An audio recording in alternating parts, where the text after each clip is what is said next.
profiling? Are you kidding me? You know, folks, when 15 out of 19 people from one country, and you happen to notice that, that's not profiling. That's minimally observant, okay?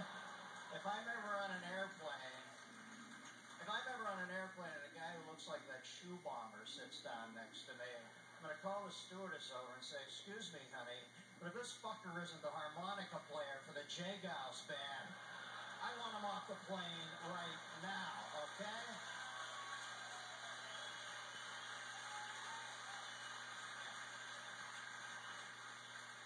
This had better be Jeff Goldblum on a 3-day meth bender. Because I don't trust anybody in Converse black high tops who isn't playing small forward for the '64 Celtics. You know, the shoe bomber's so ugly, he's not going to get fucked in jail.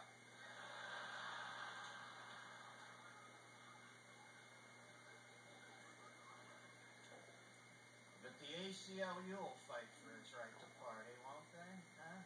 Because they don't have any common sense anymore. They think common sense is common. I noticed during the last Christmas season, the big agenda was to do away with public nativity scenes. And that's what's wrong with America right now. Plastic depictions of the birth of Christ. You know, the ACLU is now degenerated to the point where they'll fight against your right to erect a public nativity scene, but they'll fight for the right of the local stoner who wants to stumble into the scene and fuck one of the sheep in the ass.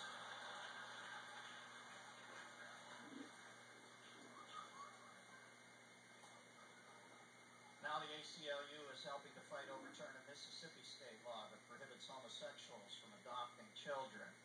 You know, folks, I'm no expert on the subject, but if you're gay and you've chosen to set up shop in Mississippi, even I'm reasonably sure you're not equipped to adopt children, okay?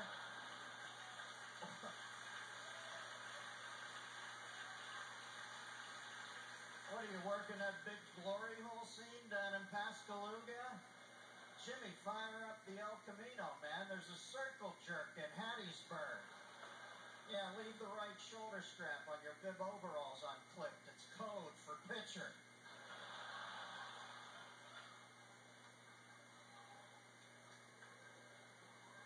Yeah, all the weird stuff comes out of Mississippi. Now they don't want to take the part of their flag, their state flag, as a partial depiction of the Confederate flag, and they don't want to take it down from over the state capitol.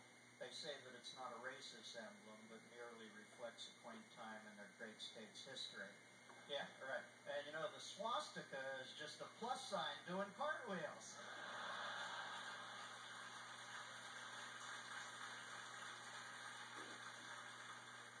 ACLU lawyers sit around all day in the self-righteous ether, waiting for the precise instant that the atrocity alarm goes off, and it's right down the fire pole into their vast legions, out the front door to provide immediate aid to the worst humanity has to offer, gallingly, all in the name of humanity. And you know, the worst thing is when they tell me to lead my life exactly as I did prior to 9/11.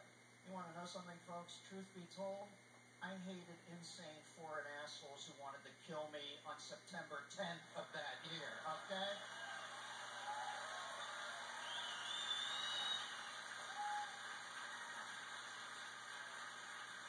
This is no big stretch for me. And then they always bring up our founding fathers and say, "You shouldn't be so uptight, man. Our founding fathers were civil libertarians." Oh, for God's sakes.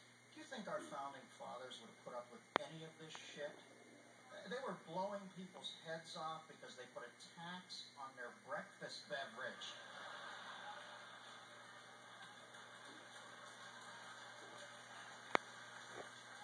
And you know, it wasn't even coffee. Can you imagine how batshit these guys would have been had they been on a 4-shot espresso?